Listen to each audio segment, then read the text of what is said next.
I'd like at this point to give a formal welcome to our speaker, Sue Brayne. I'm absolutely delighted to welcome you to our meeting tonight, Sue. Sue is an end-of-life researcher. She's an author. She's an astrological journalist. She has an MA in Rhetoric and Rituals of Death. She has a second MA in Creative Writing. And she's a TEDx speaker, spreading her ideas on how to wear your mortality with pride. Sue launched her absolutely fantastic YouTube channel. I've had such fun exploring that. I fully recommend it. Celebrating Astrology. She launched that in July 2024, where she hosts a wide range of astrologers and other speakers. Her interviews with leading astrologers appear regularly in the Astrological Journal, and her articles have been published by Astrodienst or astro.com, as we sometimes refer to it. So Sue is going to speak on a matter of deep importance to all living beings, something we all share but perhaps don't focus on until life events bring the matter more up in our consciousness. And a really warm welcome to you, Sue, this evening. Thank you. You've come to speak to us on the subject of astrology and mortality. Over to you.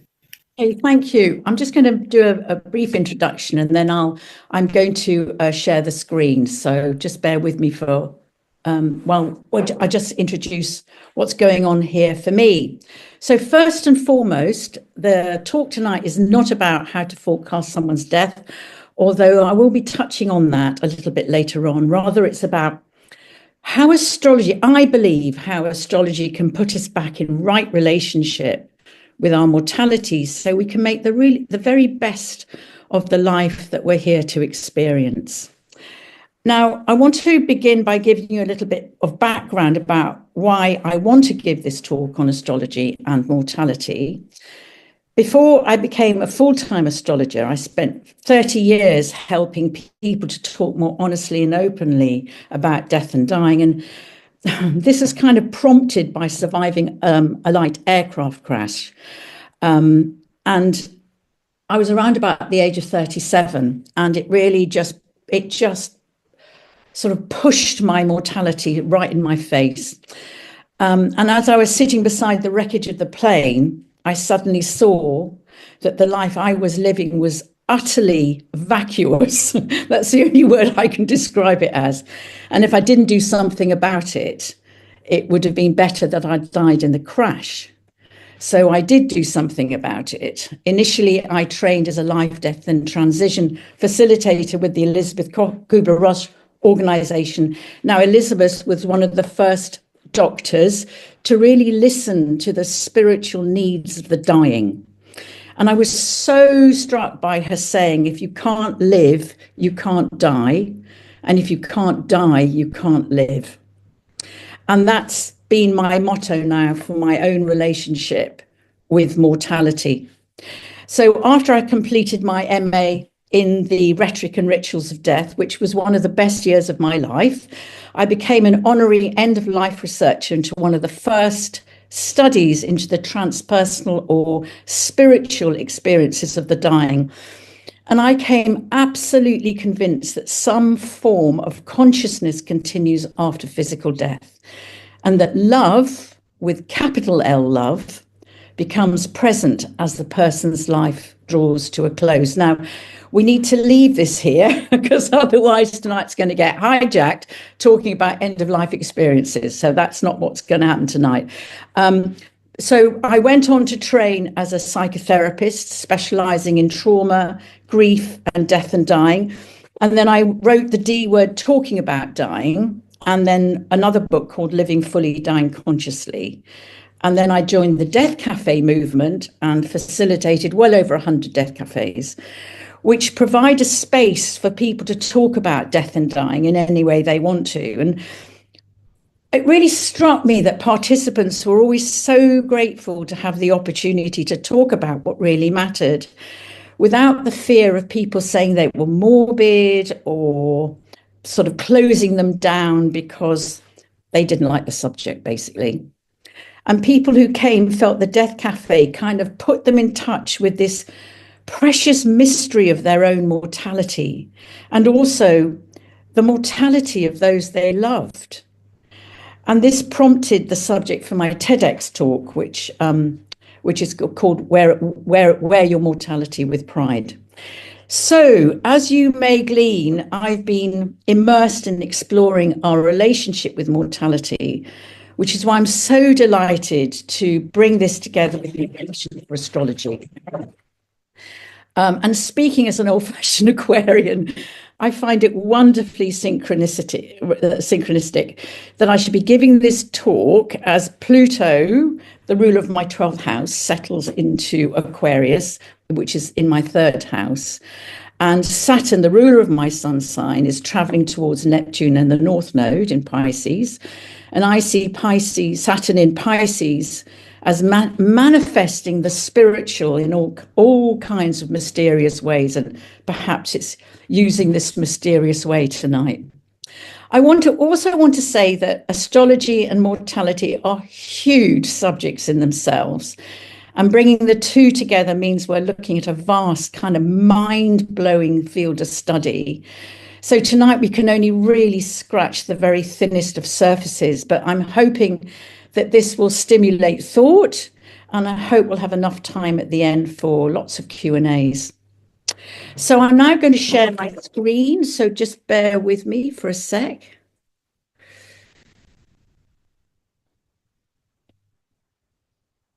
Okay, I'm just going to go play from stop. Here we go. So can everybody see that? Thumbs up. Cool. Okie doke. So I want to set out why, before we talk about astrology, I want to set out why I believe we struggle so much in our Western culture with the fear of mortality and the consequence this has on us. I think this is really important. So tonight's talk, I am proposing that Western culture has lost its way home. The fallout of this makes us gives us a one-dimensional view of life, and that makes us terrified of loss and grief. Yet according to ancient traditions, we're part of an intelligent universe. Right there, hang on a sec, I don't know what it's done that for. Just bear with me a sec. I think, unfortunately, I think this is on a timer. Hold on. So yes, I'm just going to go back. So we're part of an intelligent universe with the innate existential desire to connect with something greater. And I believe astrology reconnects us with this something greater and puts us back in right relationship with life and death. So it was beautifully synchronistic that when I was beginning to prepare for this talk, I received a round robin email from Stephen Jenkinson. Now, he's the founder of Orphan Wisdom, and he's been working extensively with the dying and travels around the world talking about this. And in fact, he's been recently diagnosed with a terminal illness and is willingly sharing how he's embracing this stage of his life. Now, his quote for me sums up our fear of mortality. He says, "We are, no matter our passports or our beliefs in the matter, the grandchild of a forlorn culture of orphans who've overstayed, so forgot to go home. And now we're not sure where home is." Now, what I believe he's referring to is how Western culture regards death as a medical failure. And this denial of the most natural end to our mortalities means we've lost sight of the blessed release of death. Moreover, it's frightening not to know where home is. To feel safe and to thrive in life, we need a strong sense of safety and belonging. In fact, a safe and a healthy relationship with our mortality creates the foundation for us to go forth into the world and do what we need to do. So, do you know, we haven't always been like this. I'm going to have to go back here. We haven't always been steeped in this denial of death. A brooch like this Anglo-Saxon one was traditionally worn by tribal leaders as a reminder of their mortality, that they were just passing through this worldly existence like everyone else and would return to where they came from. And it is said that the warriors returning triumphant to Rome after battle, I hope this is true, had someone accompanying them in their chariot, whispering into their ear, "Remember you're mortal, remember you're mortal." So in short, our mortality reminds us to be humble, to understand that life is an experience, and it's what we make of that experience that matters, that our physical home, which is the body, that's our home while we're here in physical form, is transient. It will die. And our real home is the source, the light, the cosmos, God. Call it what you will. So what's happened to our relationship with mortality? Well, over the past 2,500 years or so, as a lot's happened in our culture, in our Western culture, to restrict our existential understanding of mortality. I know the church has had a huge influence on this, which we can't go into tonight, but another major influence was the Age of Enlightenment. So I think we've all heard of René Descartes. He's a philosopher, scientist, and mathematician, expounding, "I think, therefore I am," and how this influenced the way science and reason prevailed thereafter, with the result that existential influences, things that cannot be explained, were dismissed. If you can't see it, you can't prove it, so it doesn't exist. Now, this reductionist approach meant that although astronomy continued to be regarded as a science, it could be mathematically proved, astrology, which is in essence the study of the energetic impact that the planets and stars have on human experience, couldn't be proved. And so it was pushed into the shadows. And I think the cosmos was also kind of diminished into the view that it kind of consists of a bunch of rocks randomly floating around in space without much rhyme or reason. Yet, when we lose connection with the existential, that magical unseen worlds, our relationship with mortality, I believe, becomes warped, because we start wanting to capture life. We want to define it. We want to make sense of it. So we start forming contractual relationships with whatever we conceive God to be. So if you do this for me, I'll do that for you. And we develop this sort of expectation that love should or ought to be solid and dependable. And in other words, we expect certainty. One of these expectations is the young don't die first. But we forget that physical life is transient for everyone, no matter their age. And for me, the most significant is that we lose connection with Kairos time. And we focus instead on Chronos, linear time, where we become enslaved by the ticking of the clock. Time is always running out, and we end up rushing about in pursuit of what? So what happens when we disconnect from Kairos time? Well, we lose the magic of the moment of now. Kairos time is about learning to align with the right time to take action, taking a breath and considering the consequences of our action and what needs to be attended to for the best outcome, not just for now, but for our future and the future of the next generation. Put that back again. So, yeah, I love how some American Indian cultures embrace the concept that any decisions taken by the tribe take into consideration 7 generations in the past and 7 generations in the future. Now that is, for me, Kairos time. So what happens when we lose the magic of the moment of now? Well, I believe we forget to look up anymore. We end up looking down rather than up. We lose connection with the awe and wonder, our relationship with God, whatever we perceive that to be, of being part of a beautiful, sentient, mysterious universe. And we lose faith in being part of something far greater than ourselves. And this means we're no longer engaged with the living universe or our environment. I mean, planet Earth provides us with a physical home while we're experiencing our mortality. But look what we're doing to her. So we dismiss, and we also dismiss Hermetic arts such as astrology, numerology, and tarot as rubbish, when in fact they provide magical guidance to who we are and how we can learn to meet ourselves.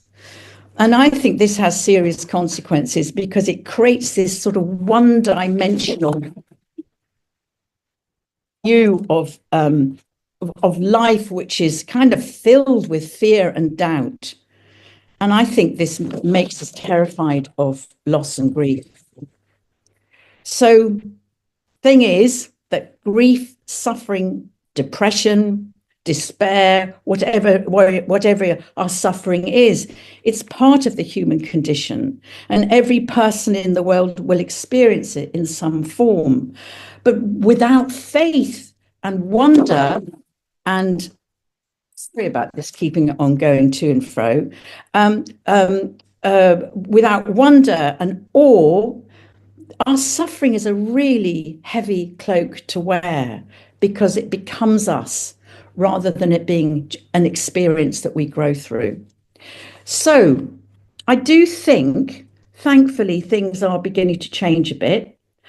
I don't know if everybody's seen this, but it is an extraordinary video from the James Webb Telescope, which was launched in December 2021, explaining how the universe potentially is a living entity. But note the header. It says something really terrifying beyond. Now, why should the thought of being part of a living universe be terrifying? I don't understand that. And is it really such an extraordinary discovery when indigenous teachings from ancient times know the universe was conscious? Plato in his Timerius spoke of the world as a living being. The Neoplatonists believed in the world soul concept, that we were all connected. Much later on, obviously, James Lovelock, he experienced such ridicule from the scientific community when he introduced the Gaia principle, saying planet Earth was a self-regulating system. And then Rupert Sheldrake's also really rubbed up against the scientific community when he talks about the morphic field or panpsychism, which reintroduces the concept that the mind is a fundamental feature of the world which exists throughout the universe. In other words, everything in the universe is conscious. Now, if you want to hear more about panpsychism, really recommend in Our Times, Melvin Bragg hosted a really interesting talk in Our Times on panpsychism, where a scientist who does not believe in a living universe, I just couldn't believe what he was saying anyway, talks to two clinical psychologists who do. Very interesting conversation. So for me, while scientists and clinical psychologists continue to tie themselves in knots over whether the universe is living or not, theologians and all the great thinkers of our time throughout time have been contemplating our mortality and our relationship with the divine. Now, I don't know if anyone of you have heard about Beverly Lanzetta. She's an American theologian in contemplative wisdom, and I love how she talks about the way the deep self seeks something more radical, intense from life and longs to be united with its source, our true home, which takes us back to Stephen Jenkins' quote. So Yes, there are so many compelling stories from people speaking about extraordinary experiences through near-death experiences and mystical experiences, where they encounter an all-encompassing love that they've never found in their earthly existence. And many say afterwards that they're no longer fearful of death and are looking forward to kind of returning to their true home. And this certainly happened to me when after I had a mystical experience where I met the unconditional love of the universe. And I know this is where I'm returning to. And again, we've got to leave that here, but I'm happy to talk about it more in the Q&As after. Now, the Welsh have this beautiful word called hirieth to describe the deep longing for home. And I use the word hirieth to express this sense of kind of melancholic missing or yearning or knowing there is more to home and belonging than what we create in this physical life. And I'd just be interested in how many of us here tonight identify with this. So, yes, we can't really talk about mortality and astrology without the input of Carl Jung, who, as we all know, was an astrologer and obviously was the father of modern psychology. And Jung said it was desirable to think of death only as a transition, as a part of life's process whose extent and duration are beyond our knowledge. And death is a kind of sinking back. I love what he says, a kind of sinking back into the dark of the unconscious from where we've come from. And he also said that we should become aware of the fact that soon after the middle of our life, and this is, the midlife, the astrological midlife crisis, Uranus opposition, Neptune square, Saturn opposition, the soul begins its secret work, getting ready for the departure. And I love that. I think our relationship with mortality would change for the better if we started to acknowledge that the second half of our life is a preparation for our physical death. And when I read the recent Stanford University study, I'm sure many of you will have read it, suggesting there are two bursts in the aging process, one around 40, guess what, and another around 60, oh, guess what, that's around about the second Saturn return. It made me laugh because scientists don't get that astrological cycles are constantly reminding us of the different stages of our mortality, but more about that in a bit. So here we have, I want to conclude this part of the talk with Thomas More. I'm sure many of you know his wonderful work. He's also an astrologer, psychotherapist, author of lots of books, but one of the beautiful books is Care for the Soul. And he has a slightly different take on all of this when he talks about our experience of mortality and our relationship with home. He says that our spirit, the spiritus, the breath of life, is that part of us which wants to ascend, which wants to return to where we've come from. Just going to go back there in a sec. But on the other hand, and he makes a very strong distinction between the soul and the spirit. On the other hand, the soul loves being attached to life. It needs a sense of physical home. It wants to have physical experiences in a physical body. So I kind of, when I read that, it sort of made me, hang on, there we go. It made me sort of really think that, especially as I've grown older, that why I feel I'm kind of constantly walking a tightrope between kind of this desire to ascend, to go home, and this desire to continue to experience the human condition in this physical form. I'm very attached to being here as well. So I just wondered if any of you have ever experienced this as well. And I was doing giving a talk to quite a young group of women, and they couldn't relate to this at all because they were young and they had young children, and they weren't ready to think about this sort of sense of ascending and going home. They were very attached to being here, obviously. So I'm just chucking this in the mix with you. So yes, okay. Let's go to have a look at how astrology can put us back, I believe can put us back in right relationship with our mortality. And in doing so, hopefully ease the fear of death, which for me is ultimately the fear of the unknown, or as we've been exploring, the disconnection from home. And again, this is a vast subject, so we can only touch on the very basics.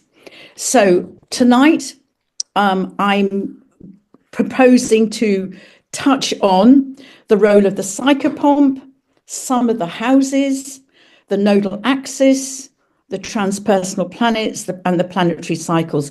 And I want to conclude with Felicity Warner's research into how the 4 elements, earth, air, fire, and water, help us during our dying process. I'm going to come back to her, but she's the founder of, this is quite annoying, isn't it? She's the founder of the School of Soul Midwifery and has trained hundreds of spiritual midwives to be present at dying. So let's begin with the psychopomps. And obviously psychopomp literally means the guide of the souls. Now, these can be symbolized in all manner of creatures, spirits, angels, deities, or shamans that every culture since ancient times have incorporated into the mythology to explain the great transition between life and death. And essentially, a psychopomp guides the dying soul beyond the veil into the afterlife. And I believe we've always needed to make these mythological narratives to make sense of something we don't have answers for, or as I like to call it, great mystery. So here are a few examples of psychopomps. I'm not going to go into them, but in our Western culture, our Western astrological culture, Mercury, the winged messenger, is the psychopomp who is said to conduct the souls of the dead to the river Styx and hand them to Charon, the oarsman. Now, as Charon, not to be confused with Chiron, the wounded healer, rows the dead souls across the great river, their minds are wiped clean of any memories of life before they enter the afterlife. Now, I love the mythology of Mercury because, apart from all kinds of nefarious things you can get up to, he's the only god who's able to visit the gods and the underworld. And of course, he acted as go-between for Zeus and Pluto when Demeter cast the earth into barrenness after naughty Pluto, abducted her beloved daughter Persephone. And I know Alison, I've seen her here tonight. She gave a fascinating talk for you about how Mercury might act as a psychopomp when looking at the charts of people who've died. And I think that's the beginning of a really interesting study. But coming back to this talk, I don't know about you, but I absolutely love the idea of Mercury traveling alongside me as I make my transition to the other side. For me, it turns death into an adventure with a being who knows exactly what to do and where to go. So let's move on to the nodal axis. This is another huge complex area. So again, just scratching the surface. So for me, the nodal axis gives life context and meaning to how astrology can put us back in right relationship with the purpose of our mortality. As Mark Twain said, I just love this quote, the 2 most important days in your life are the day you're born and the day you find out why. So I interviewed Stephen Forrest about the nodal journey. Now he's an evolutionary astrologer, and he said that the South Node is regarded as our entry and release point, carrying karmic patterns from a past life to be resolved. In this life, it indicates our fears, addictions, compulsions, or patterns of behavior that we need to grow beyond. And it's like wearing a kind of familiar old jumper, which is full of holes and well past its sell-by date. And I want to say here that I'm not presenting past lives as absolute truths. This is very much an evolutionary astrologist perspective, and it is actually one I'm really interested in. Now, Stephen went on to say that the North Node, that's our path of spiritual or soul evolution, is where we're unconsciously called to and where we're met with trials and tests along the way. To evolve, we must face the fear of leaving the familiar behind, and we need to encounter hardships to grow and mature. Otherwise, what's the point of life? Now, I asked Stephen if we unconsciously know when we haven't travelled to our path of evolution, and he believes that we do. And this might affect our aging and dying process, which that kind of makes sense to me.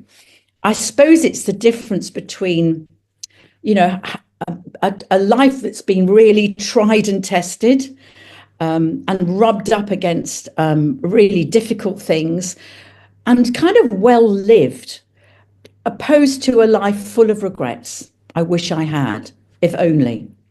And as George Bernard Shaw says, this is another one of my I love this quote, I want to be thoroughly used up when I die, for the harder I work, the more I live.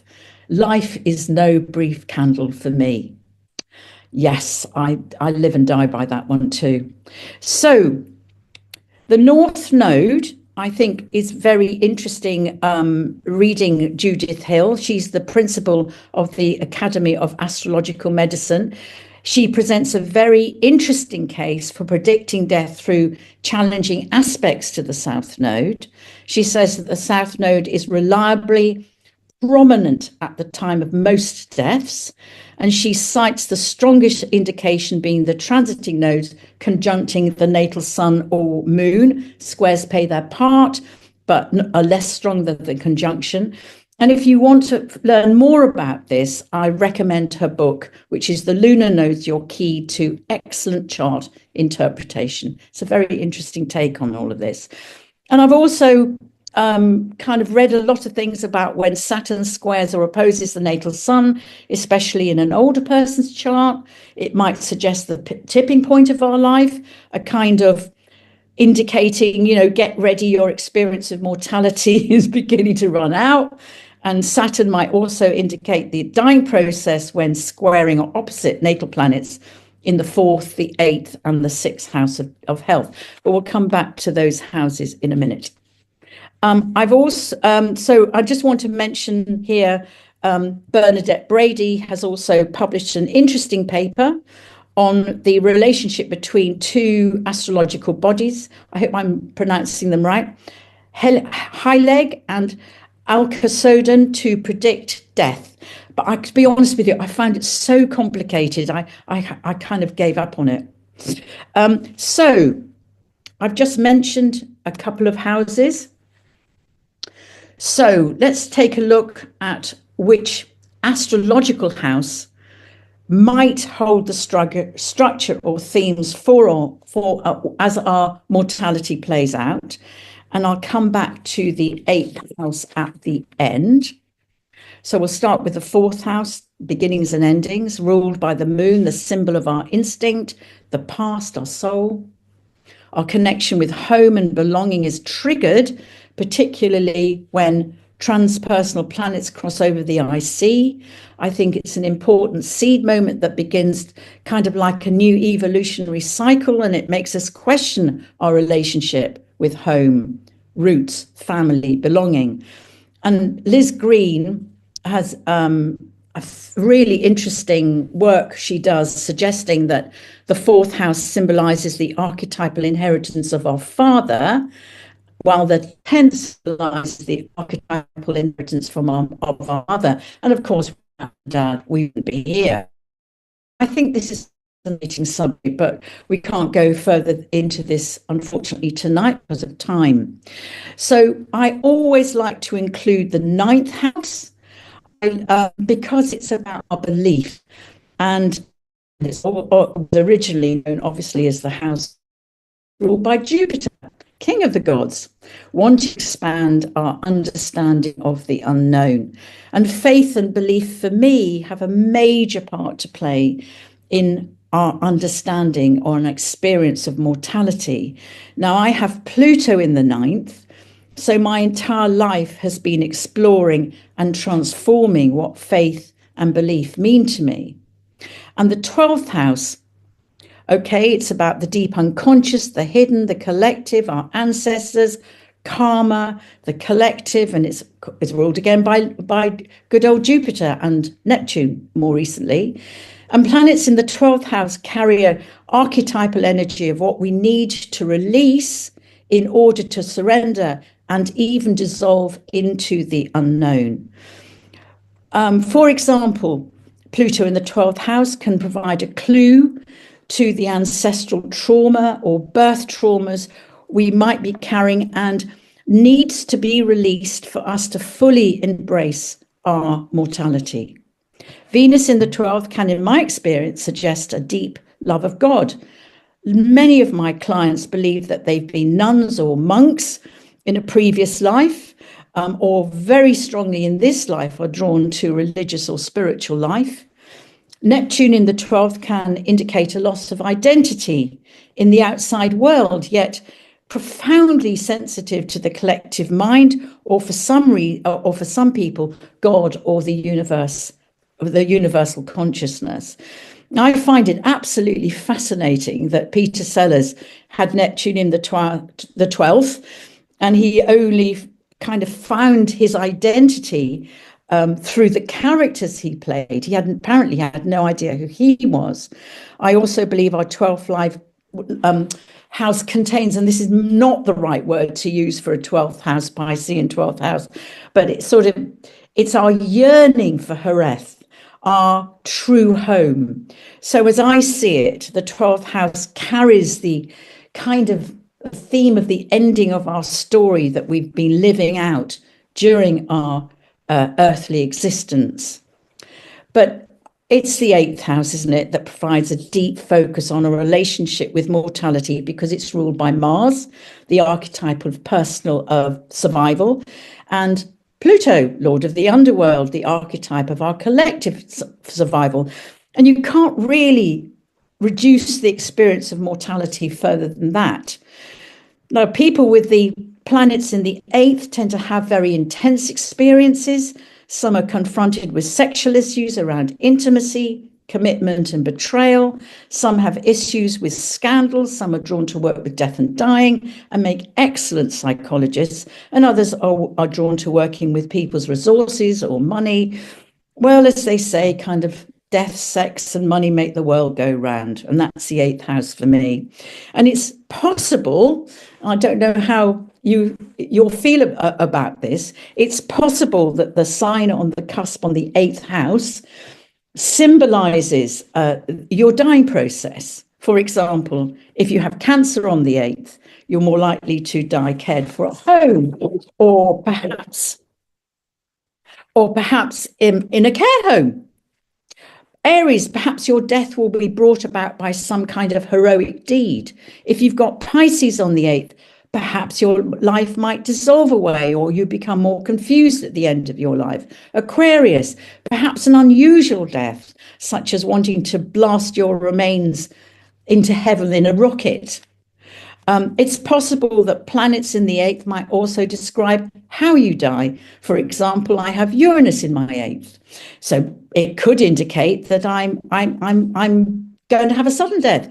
Very open to that. Mars might indicate a violent death, Venus a beautiful death, and so on.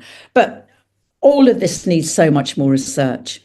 So, yes, I'm going to move on to the transpersonal planets, because I think when we look at the archetypal theme of the transpersonal planets, I think they have a strong part to play in putting us back in right relationship with our mortality. Because, for instance, Saturn, wherever Saturn is, it reminds us about Father Time.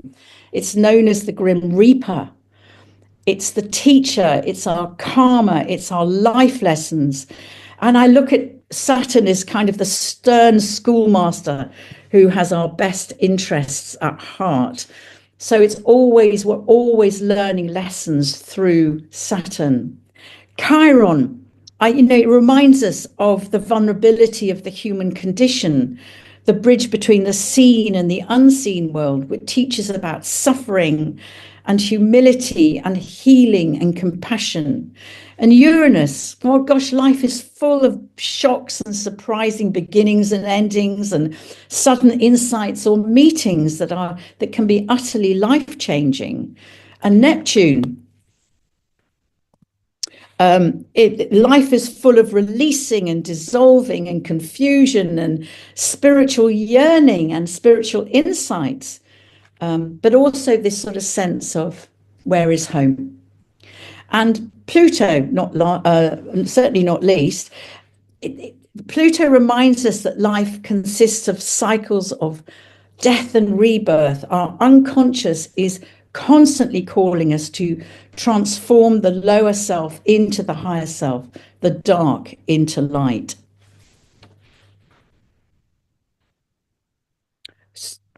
Let me just go back here. And again. Oh, hang on a sec. I've lost the going back. Here we go. So let's just have a look. Again, it's just a very brief look at the astrological cycles of life, which for me are here to remind us of our mortality through our aging process. It doesn't matter how much we deny our aging process, it's going to happen. However, rather than feeling we've clambered onto a conveyor belt that's kind of at birth, which is sort of unceremoniously going to chuck us off at some point, I see aging as an evolutionary process, a kind of never-ending spiral of existence. So let's start with Jupiter. Jupiter obviously is a 12-year cycle, and I look at this as testing our faith and belief as it continues to cycle around our chart. Without me, faith, it's kind of like for me that life is like living with a three-legged table, always about to topple over, but grow the fourth leg of faith, and we've got something really solid to lean on, especially when life throws us those curved balls that we're not expecting. Saturn return every 28 years or so, constantly presenting us with the challenges every 7 years through squares and oppositions to accept who we are and to grow and mature. And we all know that the Saturn return at the age of 28 it can be extremely challenging. And again, at around about 58, when we have our second Saturn return, it certainly was for me. So we also then have the midlife crisis of Uranus. Uranus makes its return when we're age 84, if we make it that long. The midlife crisis, which we talked about before, demands we pay attention to how we want to live our life as an older adult. And this is when the big questions arise, who the hell am I? What do I really want? How do I want to spend the rest of my life? And I'm sure many of you will have experienced this can cause havoc in your early 40s. But however, in my eyes, this is the stage of life when we enter our maturing adulthood and prepares us for our Chiron return at 50. When we get to 50, and this is what I think this is the gift of Chiron, we can no longer deny our aging process. And for women, this marks the time of the menopause. The average age of menopause is 53. So, and it's this time of great transition from younger woman into older woman, and hopefully wiser woman. And I don't want to miss the men out here as well, because I think it's also of the 50 is a real time of reflection for all of us. We are no longer a young person.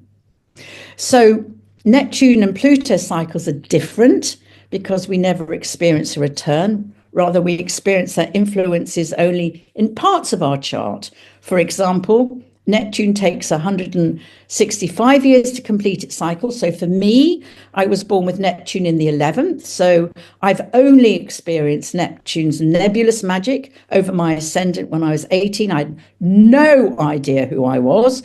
And then it conjuncted my sun on 2003 when I was 50. Another hugely confusing time, which coincided with my Chiron return. And it's now sitting on my IC, which I am thoroughly enjoying. And not confused at all. And I actually see tonight's talk as a kind of expression of Neptune sitting on my IC, conjunct the North Node as well, opposite, and it's opposite my moon conjunct the MC. So yes, I thought this was very timely. And then let's look at Pluto's 246 years to complete its cycle. Natal Pluto was in my 9th house. It was crossed over my MC and my ascendant, but it won't make over my sun before I die. My Pluto experiences over the past 72 years have involved the 9th, 10th, 11th, 12th, 1st and 2nd houses, and it's just entering my 3rd. Therefore, for me, transforming into an adult has involved a very intense personal journey rather than learning through relationships. And that's been my experience of mortality for me. So personally, I find these cosmic cycles really comforting, because for me, they put into context my journey of evolution this lifetime. And it's been enlightening when constructing a timeline to trace what's happened when these planets crossed my ascendant, my MC, and met up with my sun. You know, kind of who says that astrology is rubbish? So just to finish off, again, we're just scratching the surface of here. Obviously, planetary aspects provide clues about how we might experience our mortality. For example, charts with oppositions and squares indicate a more challenging journey through life. People with T-squares and grand crosses can feel very driven and obsessive during their experience of mortality. Yet all these aspects can present opportunities for gaining wisdom. And chart shapes, again, provide clues about how life manifests. For example, the bucket-shaped charts are about intensity and focus, indicating a life mission, perhaps expressed through the planet at the handle. And then seesaw charts are often kind of really black and white themes here. So life is about learning to compromise and negotiate. So, and a splash chart might indicate someone who may have a wide range of experiences. That's kind of me, a jack of all trades, perhaps, and so on. But the more we understand our chart, the more we can take ownership of our very personal experience of our mortality. And that's when we realize comparing our life with other people's life is useless. It's a useless exercise. People may have similar experiences, but they will never experience life the way we do. I'm going to go back a second. So, as Carl Jung said, the privilege of a lifetime is to become who you truly are. And that's what I think is the gift of mortality.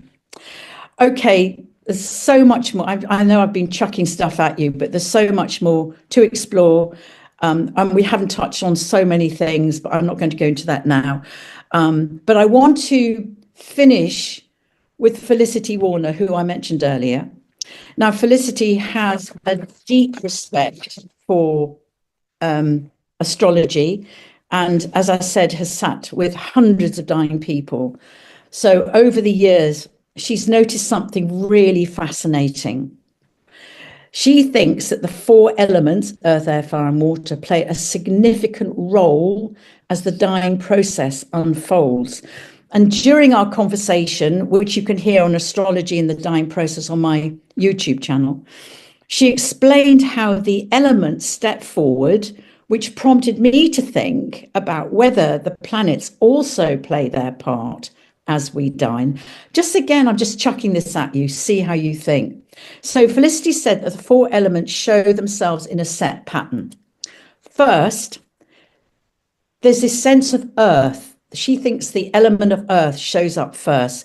There is this sense of slowing down, the energy field ebbing. And she says there's this sort of feeling of I can't be bothered, or people say I just can't be bothered anymore. I don't want to do this anymore.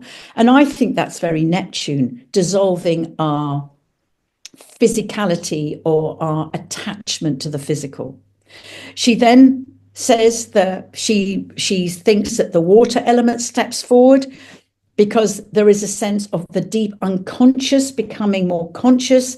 There is a sense of profound desire for healing and release. And she says often people will say things like, I want my mother, which is about, I think that's about home, mother, that sort of sense of mother home. So I feel that's very much Moon, Chiron stepping forward. And then she says they often go into this very active fire period, which is about burning off the dross. That's a very quick energy. They often have prophetic dreams. There can be anger involved. And I think that's very Mars, Uranus, quick energy.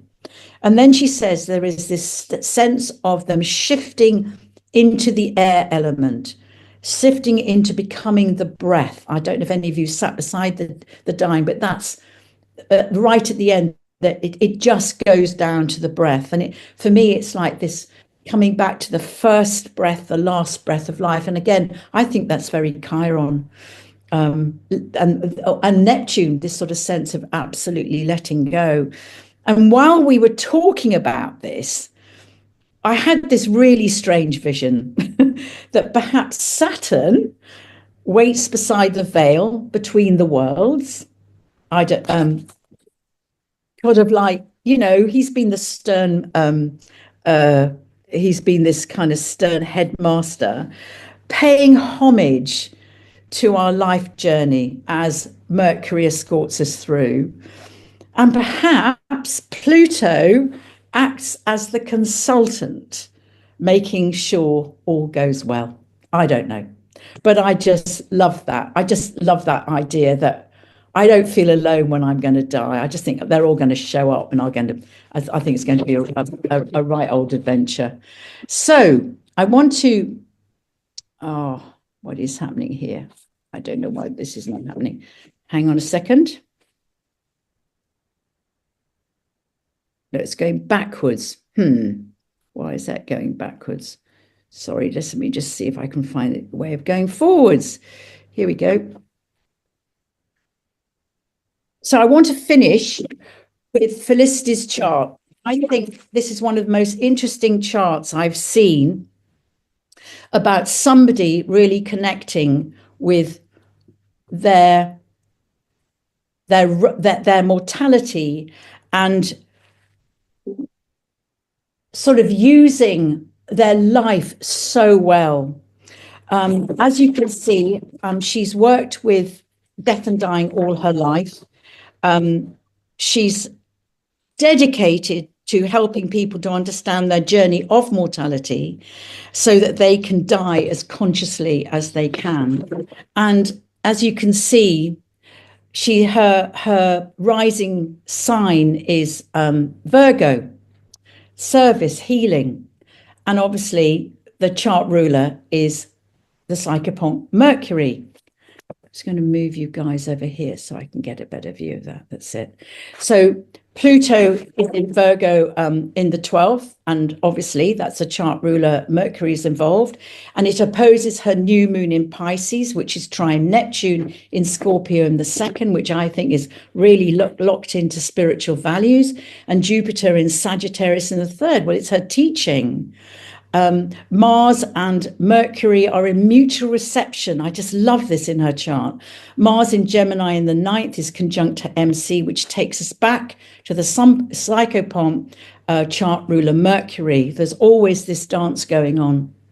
And Mercury's in Aries, and it wants to get out there and speak. And she does so many one-to-ones. It's so interesting that it's in the 7th house.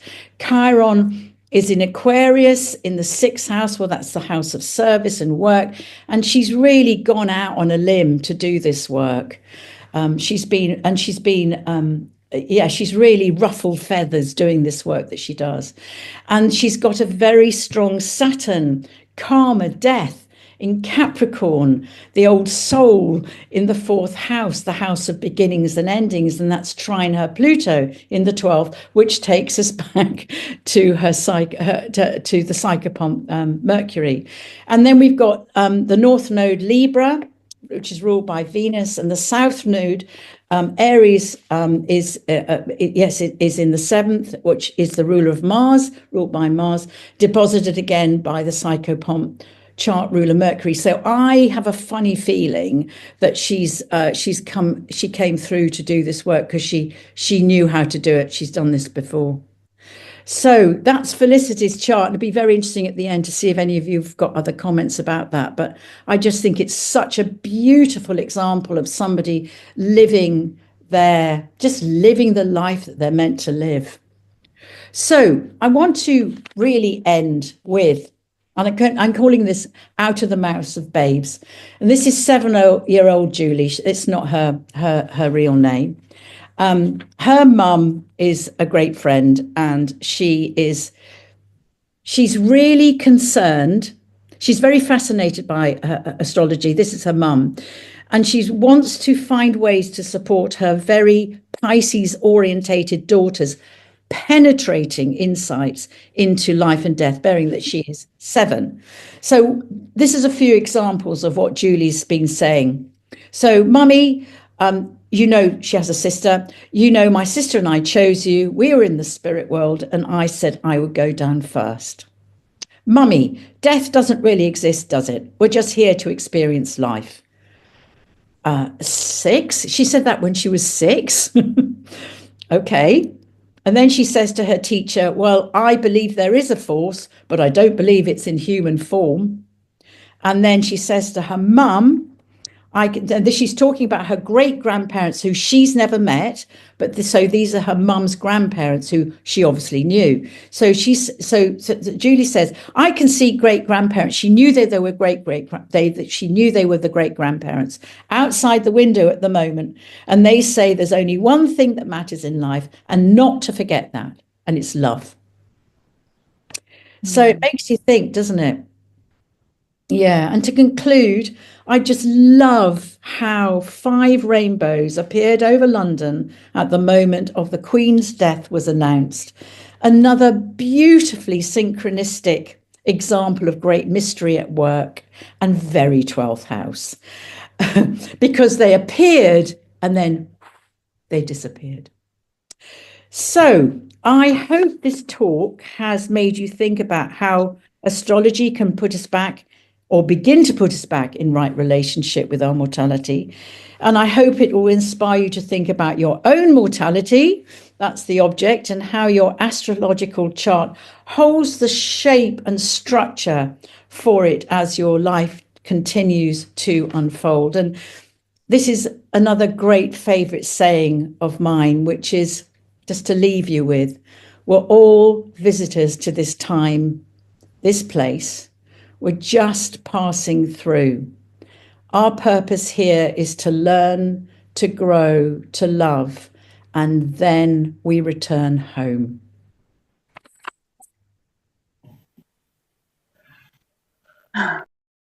I'd just like to take this opportunity before we start our Q&A to say thank you That was a wonderful talk. I found it very moving, very interesting, and really appreciate your coming along to share your insights with us this evening. I have put a note for those of you who want to follow this up to Sue's online YouTube channel and her website, and I'll probably pop that in again towards the end of the evening. But before we move on to Q&A, thank you very much indeed, Sue. So I think we were all spellbound as the evening progressed, because there were very few comments on the chat. So I'd like to invite anyone who does have a comment or a question to, perhaps if you use the indicators, you can put your hand up, and we'll get an idea then how many we've got. And then please feel free to unmute, or if there are a number of you, I'll call on you. Pearl, would you like to unmute and ask your question? Pearl, you need to unmute first. Thank you. Yeah, I don't want to get too morbid. This is really fascinating. Thank you very much for this. And I recollect being with my mother when she passed, those days before, and I didn't have all of this information, but she was ready. She was done. I just want to ask the question, has anyone looked at or investigated the charts of people who really did live through death experiences, Holocaust survivors? It seems like a lot of them did have these feelings of going through death and then coming back and having another chance at life. And I always wondered if there's something really in common with people who go through a mass elimination. I don't know how else to put it. It's a great question, and I haven't researched this. I don't know if anybody has. Yeah. I think this whole concept of astrology and mortality is in its infancy. So it'll be very interesting to see if people do take that up or does a research project on. Because there does seem to be an absolute privilege in being able to look at your own mortality and have the support systems. And I know most likely in other cultures, they always had someone in the tribe that would guide them through the end. Just a question. Thank you. Yeah. Thank you. Thanks, Pearl. Just checked the Q&A, but there are lots of thank yous and no questions that I can see. Is there anybody else who'd like to share any? Elizabeth, please do feel free to unmute. Thank you. Sorry. Hi. So I'm wondering if you know of anyone who has done research or looked at charts with regard to transplant recipients. Great question. No, is the answer to that. I haven't. No, and I don't. And I don't know if anybody else here on the call does know anything about this, but I think all of this these new ways of extending life is going to be a very interesting thing for astrologers to study.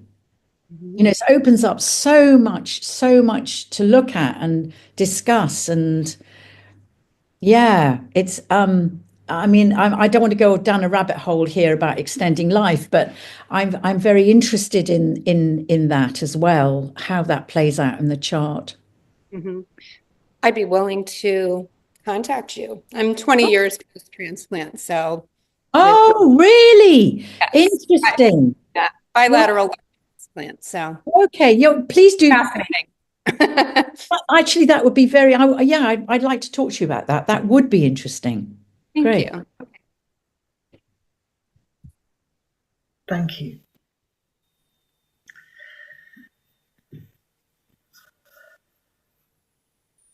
Oh, Margaret, I think you're applauding rather than. Sorry, what was that? I thought that you had your hand up, but I was trying to find out where the hand was. I can't find it. That was mine. I just wanted to say to Sue That was absolutely fascinating. You had me on the edge of my seat, and every one of your pages was so full of interest. It's like you've kind of opened Pandora's box. It wasn't Pandora, of course. It really, so many ideas are there to be followed up. So thank you ever so much. Well, it's just lovely to see you as well, Margaret. Been too long. Indeed. Thank you. Julia's here. Julia, yeah. Julia, would you like to unmute? You have your hand raised. Hello. Thank you for such a wonderful talk. I noticed that you had something about the chart for the assisted dying bill. Oh, I did. Could you talk a little bit about that? It's so interesting. Oh my God, I shouldn't have shown you that. I was just going to use it in case I had more time.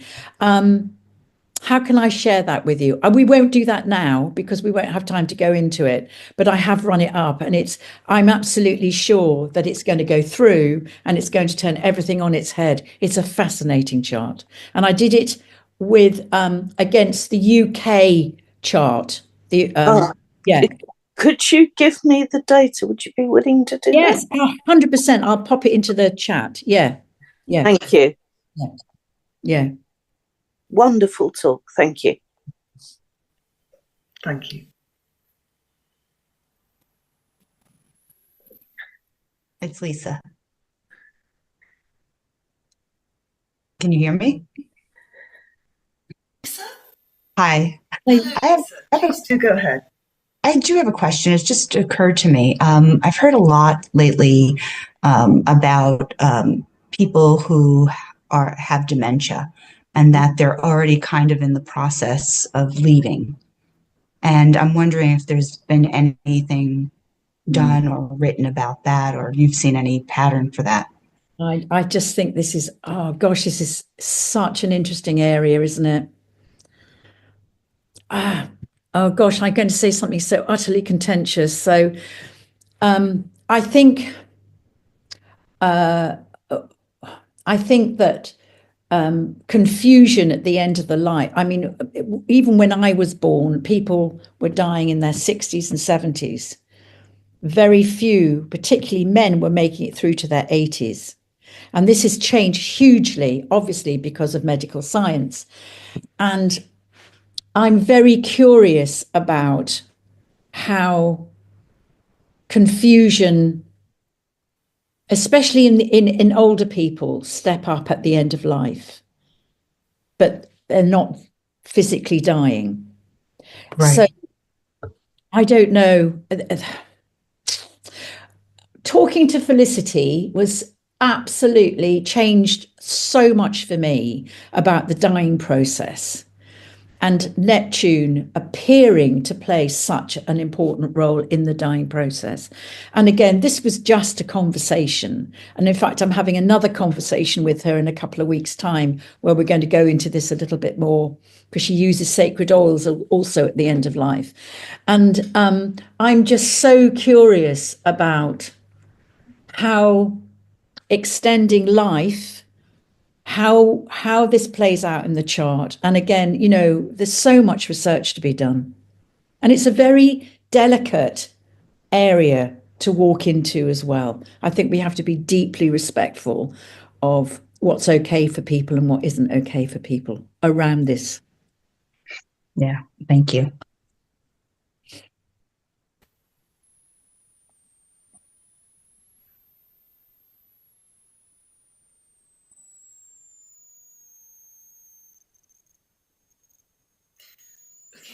Sue was going to put that date in the chat. Yeah, I am. Yes. We'll give you a moment to do that. Hang on a sec. I've got to work. Hang on. I've got to work out to do this. Give me a sec. Oh no! I tell you what. I'm going to have to. I'm going to have to send it to Gillian because I haven't got it on the slides. Okay, if you've got the information available, I could type it in as you speak. hang on. Let me just see if I can find it. So what we're talking about is the information for the assisted dying bill, and presumably you've chosen a specific date. Was it the introduction of the bill, or it was the day? It was the minute it got passed. So my friend is the MP, and she was there in the chamber as it got passed. So it's the 29th of November, 2024, and it was at 2:08 London time. Bear with me. Okay. Hang on a minute. I probably ought to put that to the 24-hour clock, shouldn't I? So 14:02. 14:02. So 29th of November 2024, 14:08 London. And the place is obviously London. Yeah. And it's absolutely accurate because that's what she sent me, and she was there. Thank you. So there we are. That's gone in there. The UK's anyone who wants to have a look at that. And you say that you looked at that chart with the UK chart. Did you use the 1801 standard? Yeah. Okay. Thank you. Wow. I was very interested personally when you spoke about the elements at the end of life. I mean, I am no expert on this, but I am aware that within the Buddhist tradition, possibly Hindu, I mean, they're deeply interrelated, aren't they? They speak about the different elements leaving the body at different times. Yes. But I would have to go back to the books I've read too long ago to find out about the details. But yes, interesting. I'd never thought of the dying process. I know there was process to the dying. Obviously, I've sat with quite a few of people who've died, actually at the moment of their death. And I hadn't thought of it in the terms of the elements. And then this vision I had of Saturn just standing beside the cart going, well done, off you go. And Pluto just going, yeah, that's cool. And it's sort of, when I was talking to her, just any residential fear just went, God, it's going to be really busy. We're going to be accompanied. I can see Saturn at the end there. Absolutely, because he's the boundary one. And you cross the bar, don't you? Yes, absolutely. Yeah, he is the beautiful. boundary. He's also our teacher, isn't he? So it's I just feel like that his energy is going to be present. God, I hope so. I can't wait. Sadly, can't come back and tell you all, but and it is a great manifesting to cross over. But I had this vision of Pluto sort of like being, there's always a consultant doctor who's lords over everybody else. And I had this sort of vision of Pluto just standing there, sort of, with a white stethoscope going, yes, well, very, very good, off you go. That kind of vibe. If I might get a bit personal, I noticed you told your story of being in an aircraft crash, and you also mentioned that Uranus is in your 8th house. And Uranus, of course, is huge shocks and sudden changes, and also spiritual awakening, or awakening onto your true path, as it were. So I find that quite fascinating, because I hope you weren't, but I imagine that you were quite badly hurt. No, that was the weird thing about it. Neither the pilot or I, the whole plane was a write-off. The whole thing was so weird how it happened. Oh my God. But anyway, the plane, complete wreck, right off. And he and I walked out, both of us. Wow. I mean, it changed my life. Yes. I wasn't, I wasn't physically hurt, but I was absolutely, blasted. All my centers were blasted open. And actually, the words that came to me while I was sitting beside the plane crash was, your life is a sham. That's what the words, and they literally just dropped into my forehead. And it was like, oh my God, I'm just so cocked up. And I just knew that I had to do something about it. Otherwise, I might as that's it. There's no point being here. Well, if only Nigel Farage had the similar experience, but I think he reacted rather differently. Well, I think we all react how we react, don't we? He had Uranus rising, and he had a terrible fear of being in aeroplanes. And he was in a light aircraft, and it crashed. Yeah.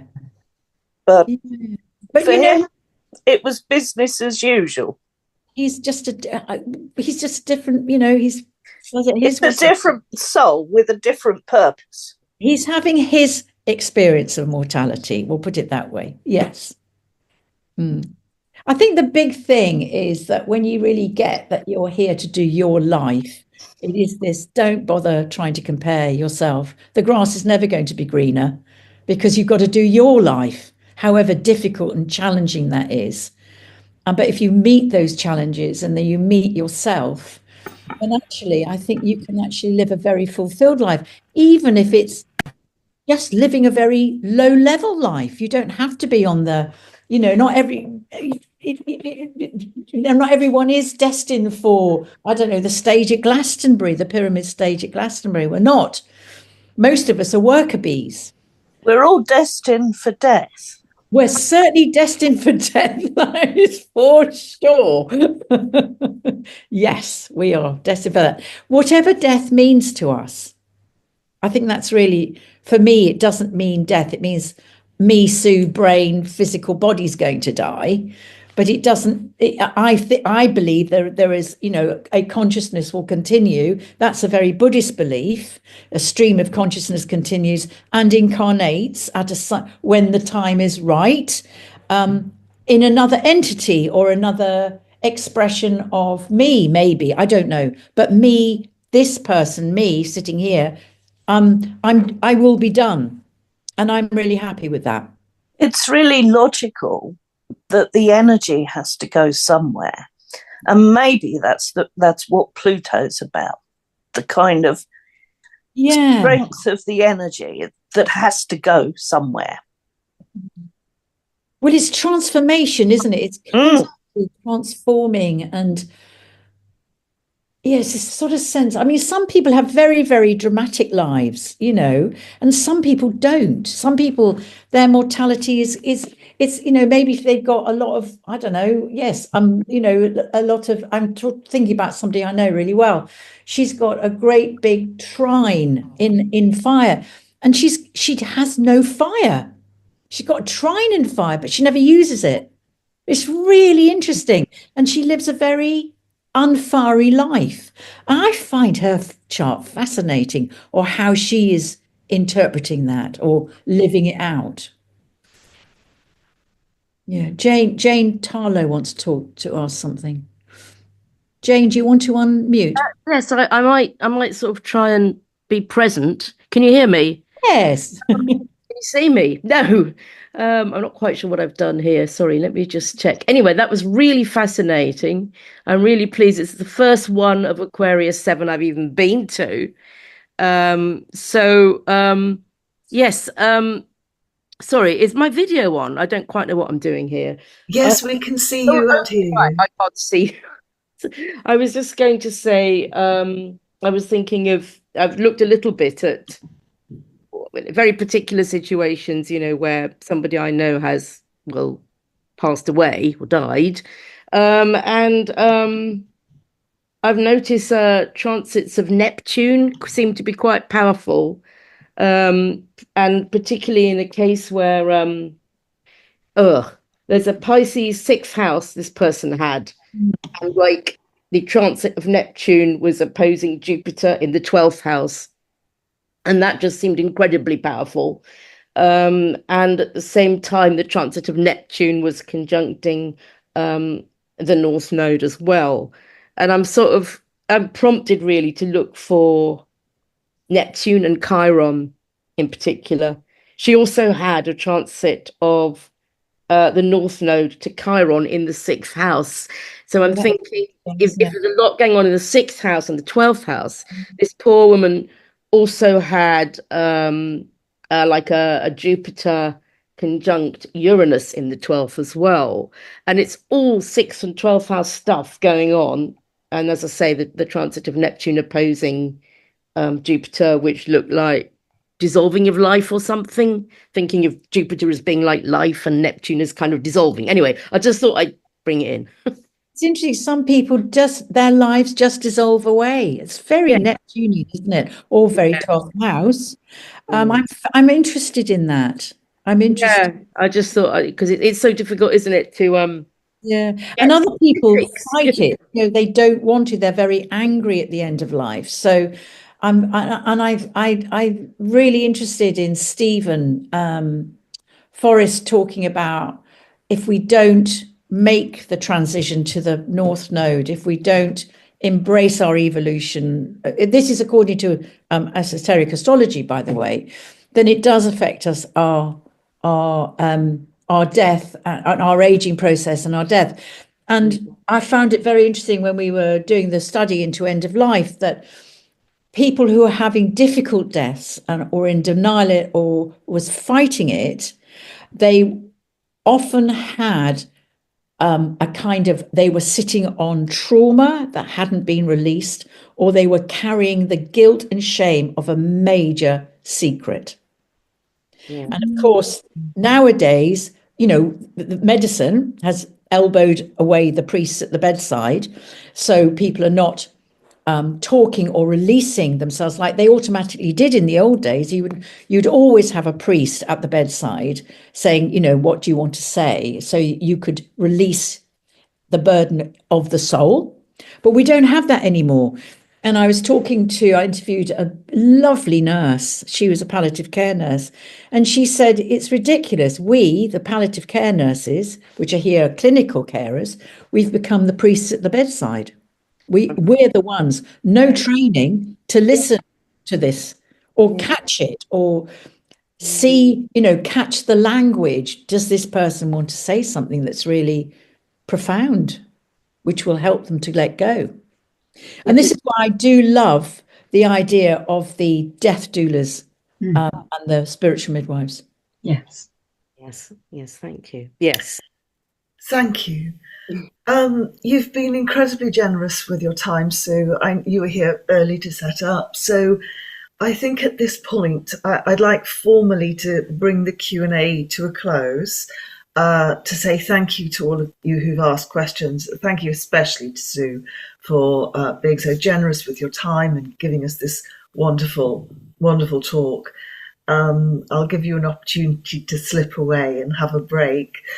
But before we do move into the more informal time, I just thank you very much indeed. Really, I've to say I've enjoyed it is true, even if it's such a deep subject. I found it really helpful and thoughtful and interesting. Thank you very much indeed. Okay. Indeed. So at this point, we'll move into our more free-flowing chat. People may wish to continue on the subject, or we might wish to bring to go back to. So if anyone tuned in late, early on, we spoke about a new in-person group that has started up. We'll put the information in there if people who were late. And there was a very interesting discussion about Mercury and when exactly Mercury is Cazimi. And I suspect that depends upon exactly how you define Cazimi. And Bernard was speaking about, well, it has to be right in latitude as well as longitude. Yeah, fascinating stuff. And of course, we've had quite a lot going on astrologically in terms of planets moving forwards again. The floor is yours, ladies and gentlemen. Who's going to start? Just an observation on the talk. It occurs to me how little experience any of us have of death now that we live in huge communities. If if you lived in a small village, you'd have a lot more experience of it, and maybe it'd be less frightening if you, or less of a thing. Just a thought. Yes, and with life expectancy being so much longer as well, and children, of course, that's the thing that really, really has changed in most cultures now. That's true. You don't get half of children dying, as you did in my study period, say in the 1600s. It was about 40% chance of becoming an adult or whatever. And again, that's something we find incomprehensible now in Western Europe anyway. People's experience of death has changed quite radically, really, isn't it? I hadn't thought of that. We presumably tend to die in hospitals or care homes or hospices if we're lucky, whereas presumably more people died at home. I believe so. I would think so. Yeah. Yeah. I would. So it's removed from the family members, isn't it, to a much greater extent? Can I just say something about that? Yes, it's absolutely right. It really it was the penicillin that changed our relationship with death and dying, because before that we did die at home. There was no NHS and there are very few hospitals. But of course, the wars started the hospital movement, and the Second World War certainly did. But it was the penicillin taking away pain. That's when we took the dying into hospital. So that was really around the Second World War, just after the Second World War. And then, of course, the NHS was born in 1958. 1948. And that's when everything majorly changed, yeah. But before that, we were cared for at home. And we died a lot earlier. We did.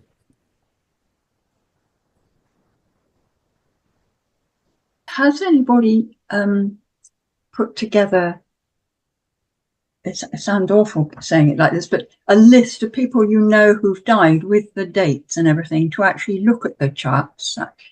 I suppose that there probably is. I've just never thought to research it, and I do feel quite interested to do that.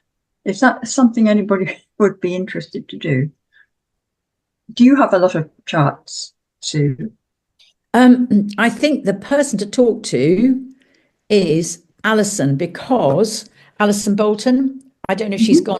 I think she might have gone, but she's done a very interesting article about Mercury, the psychopomp, acting as the as the guide. Yeah. She found 3 deaths. They were very accurate deaths. I think the Queen might have been one of them. I'm not sure, because we know when she's died. But the thing is, we don't know what time people have died. It's not like birth. Well, that's why I was thinking of people we knew who died. Yeah, well, absolutely. But can you? Yeah, I think it would be very interesting to have a research project. One might well know that actually to look at actual charts at the moment. But read Alison's, because she's one of the first. I think one of the first people to really look at the concept of I have made a note. Yeah. Okay. When my friend was dying, she saw her father come and get her, and she said, "No, I don't want to go now." Right, I'm not going. But she did go. But when I looked at her son's chart, he had Jupiter exactly on his moon in Capricorn. Peter and I taught them when you get these deathbed visions, we used to call them the takeaways. They'd come to take you away. I have noticed that you can see the sort of thing, you can see someone's going to die in their family's charts. Yeah. Because they're facing loss. Whereas when I've looked for deaths of, like with my mother, my father, there seemed to be lots of windows of opportunity to go. Yeah. I couldn't tell which one they're all. And yet the loss to the children, us, was much more noticeable. I think we've all got portals that we could leave and we don't for whatever reason. I do believe that. And don't forget that people's lives are being extended through medicine. Yeah. So a lot of us would have died already. Yes. I think it's really important to remember that. I have a question. I remember when Chris Mitchell gave us a talk about horary astrology, and of course with horary astrology and medieval astrology, things were very cut and dried, and you could do something about the likely lifespan of someone from the birth chart. And he said that according to his birth chart, he would have died young, but medical intervention prevented that. Can I, before everybody disappears, can I just pop something in? I'm popping something in the chat about our next talk, which is going to be on the forthcoming conjunction of Chiron with Eris, healing crisis or cathartic release, and that's with Tamsin St George. So do feel free to join us Thursday, 6th of March. Next time around. Okay, back to the general discussion. Sue, that was just so interesting. You suggested there were a few portals when somebody might die, because I have a friend who's an astrologer, and she sort of worked out 3 possible dates when she might die. Well, all you got to do is work it out and see which one happens. People can say this is going to happen and that's going to happen, but who knows? I mean, I think that's why it's so difficult to foretell death. And it's such a huge moral dilemma, isn't it? I would never tell somebody, even if I saw it in their chart, or I thought I saw it, I'd never say that. I thought somebody else was going to die, ever. And I've had lots of clients where that possibility, the potential has been there. So I'm very careful what I say. Very. Have you found that people pass when those living let them go? Oh, God, yes. Absolutely. That's just essential. But, we're so scared of it, we want to hang on. And, this whole, the dying process is about detachment. It's about, and that's where the Buddhist teachings come in. I just think they're so helpful. And just medically, my father passed in the hospital and the doctor said you need to let him go. And that my mother made peace with it. And that night he passed. So I believe it. And also when she was passing, she saw my father in bed next to her. And she was certain he was there. So it was quite profound for me. It was very profound. So thank you for this. Oh, it's lovely. And we need to normalize these end of life experiences. I'm going to change the subject a little bit. Someone, so it's not too morbid. Someone mentioned that because of medical science, we can't really take precise advantage of the portals that are there. Medical science prolongs life. There is something similar going on with pregnancies. You used to be able to more or less predict when someone would get pregnant. Nowadays, since there are contraceptives out there, I say you can't predict a thing. Women have it entirely in their hands to decide when or whether they're going to get pregnant. It's forget the astrology. It doesn't work anymore. Well, that's really interesting you should say. So I've just interviewed Nicola Smuts, what's her surname? Anyway, she's the fertility. Yeah. South Africa. Yes, fertility. She wrote a book. And it's brilliant. Yeah, she's fantastic. I've just interviewed her on my site, and she works with the doctor with the cycle, and she's having phenomenal success in helping particularly women who've given up hope to get pregnant. Yeah. She wrote a book. It's excellent. She's she's really, really wonderful woman. I think Chris Brennan interviewed her, and that's how I learned about her and then picked up the book. Yeah. But the other big thing, I mean, this is, oh God, it goes on forever, doesn't it? But there's all the surrogacy now, and how does that affect somebody's chart? And I'm fascinated. What? Surrogacy. People having surrogacy. Surrogacy. Oh God, I haven't even thought about that. Yeah, and also people having test tube babies. How that affects In vitro. yeah. And my nephew is one of the first 100, so I'm really interested in that. He's now got children of his own. They're all about 40. So Louise Brown, she's about 42, 40, 45. Right. But so Ollie's 40. But he's now had his own children, but I haven't actually looked at his chart to, you've got to be so careful, not to tread on delicate ground. I think he knows his test tube, but yeah, I know what you mean. The moment of the test tube, the moment of the implantation, or is it the moment that the egg is mixed? The moment of fertilization, and yeah. So it's a fascinating subject. Yeah. Very much.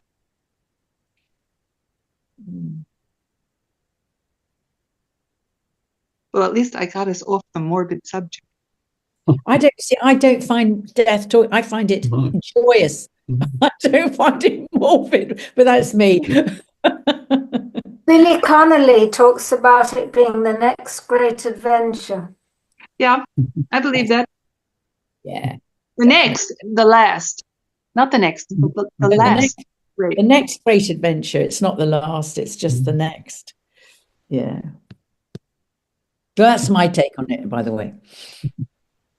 Other people might not agree with that. No, that's fine. Pre-war astrologers. Sorry? Pre-war astrologers used to do quite a lot of work on the things we've been talking about how trying to find planetary patterns for when people died and planetary patterns for when people would give birth and so on.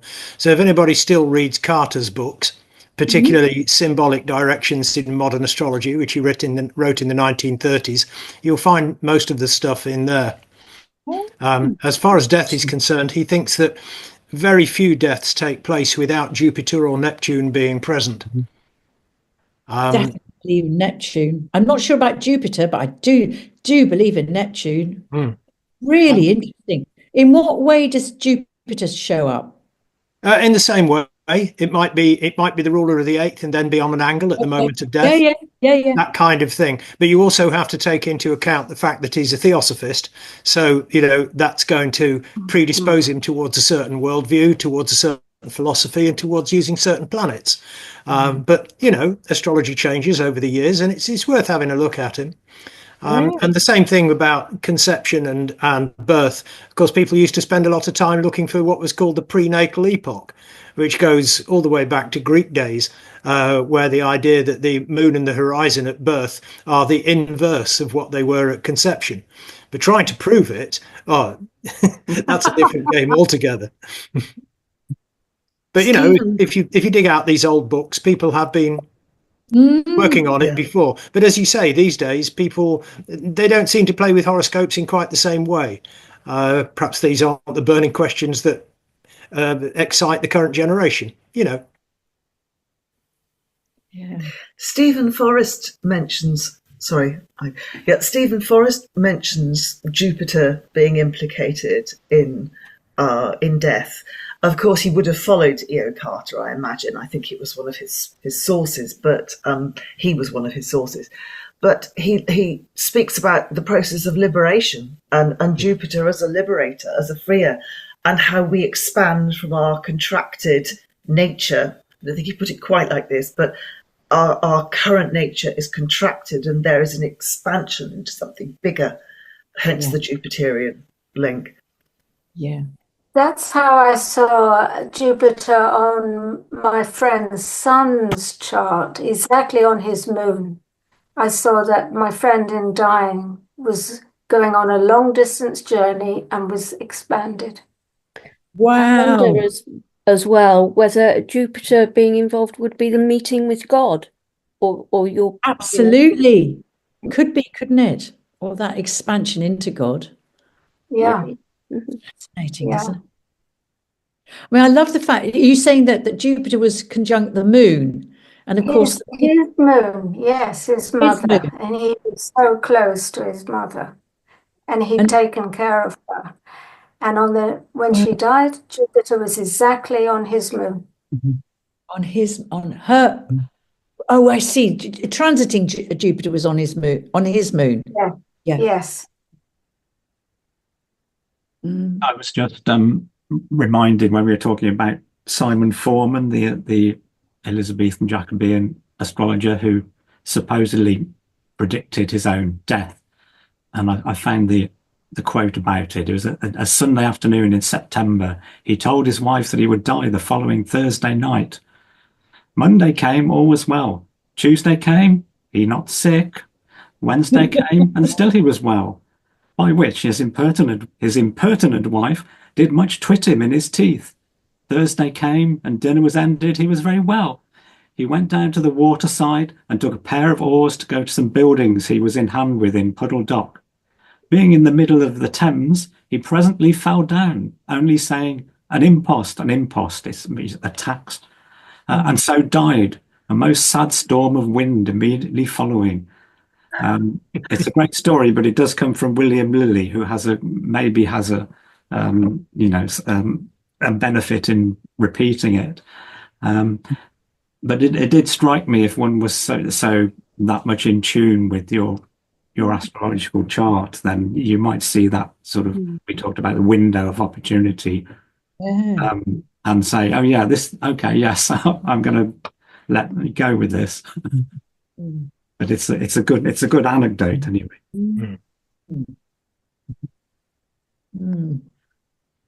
Davison was the same. The lodge president from the 1960s through to the middle 70s. He gave a talk at the lodge in the middle 80s on his official retirement from all lodge business. Went home and died, but it was an unusual talk because, in fact, he presented a horary which he had drawn in the 1930s and interpreted it as a picture of his own life. And how everything had happened after that up until this date, which is very odd and very personal because he would never normally do such things. And he went home and put himself to bed and folded his clothes and said goodnight to his wife and had a scotch, which was apparently unusual, went to bed and died.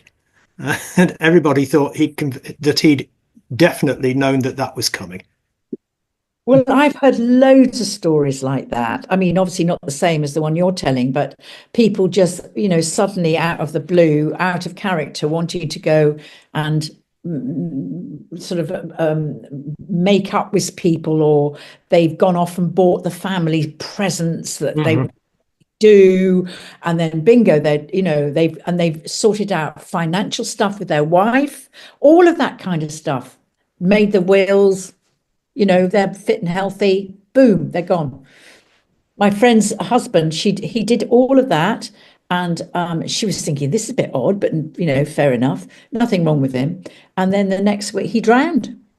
Oh, gone. Yeah. So I think we know. I'm absolutely convinced we somehow know when we're going to die. We know when time is running out. Unconsciously, it's just like the clock is. I've got to do this. I don't know why, but I must. It's got that urgency. And I think the progressed chart might give clues about this. Yep. So the soul's recognition. Yeah, absolutely. That's yeah, that's exactly it. Yeah. There and is the ready to go. Yeah. There is a thought that clairvoyant people can see round the space of a person, that their aura is kind of done something different. That it's possible to see who's going to die. Yeah, I agree with that. I think we all can, actually. It makes sense. We're not to it, are we? We don't respect those skills that we all innately have. Yeah, and that the body knows. Yeah. Yeah.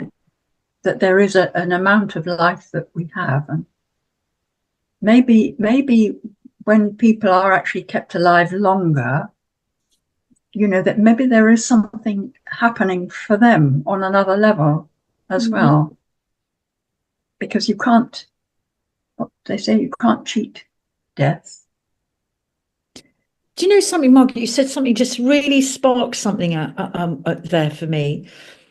And maybe the soul knows the amount of lived experience that we can have, but with with all this life extending stuff going on, that we don't have that lived. The life contracts, and if we're not cheating, I don't think cheating death is the right word, but if we're living beyond the sell-by date or the clock running out, we don't fully engage with life again because we can't.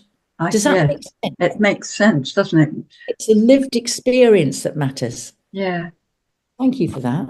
Because I think in the East, it's the amount of chi you've got. You can make it last longer by living a quiet life, or you can use it up quickly and die sooner. Yeah. But there is an amount. So if your life is going to be extended one way or another, maybe, as you say, you'd have to thin it out, wouldn't you? And use less of it to make it last longer. I guess so. It's all speculation.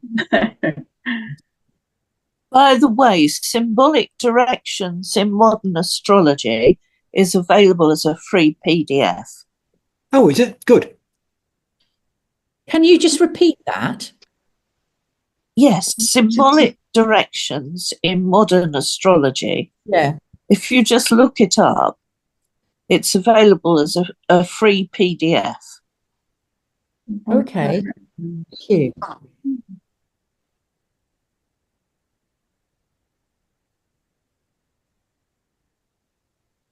And I would also recommend that people read Philip Larkin's poem, O Bard, which is about his very great fear of death. And it's a very profound and moving poem.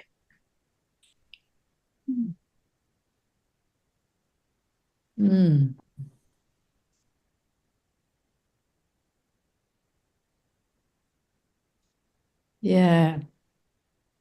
Well, that's the one thing we're all going to have to face. So we need to wrestle with it. And I think, if we can live till we die, then we've done damn well. Well said. You have to be alive when death comes calling, isn't it? Yeah. Absolutely. I think so. Yeah. Yeah. I think some of the profound writing that there's been on the subject speaks of if we live in the light of our inevitable demise, we take life itself to be more precious and make the most of it. And a brush with death, whether it's our own or a close family member, a close friend, can really shift one's perspective on this. Absolutely. We are not promised tomorrow. So what are we going to do with that Mary Oliver quote, what will you do with your one wild and precious life? Oh, yeah. Yeah. I think this is the problem, that we've forgotten that life is this precious life, this one precious life. I mean, who knows about past lives? I mean, it's irrelevant because this is the life we're living now. This is the one that really bloody matters in the moment, not about what we've done in the past or where we're going in the future. It's how we work with ourselves this lifetime. Yes. With, all the stuff that we bring in with us, or however we do that. Thank you. And thank you. And thank you, Maya, for popping in that link to the PDF. Very helpful of you. So I'm going to begin to pull this to a close now. You've been incredibly generous with your time, Sue. So before we all do disappear, It's possible, if you don't have the chat open, to open a chat window and you can copy and then paste into a document of your own what Maya has just popped in about the PDF for symbolic directions in modern astrology. Thank you so much for doing that. Thank you.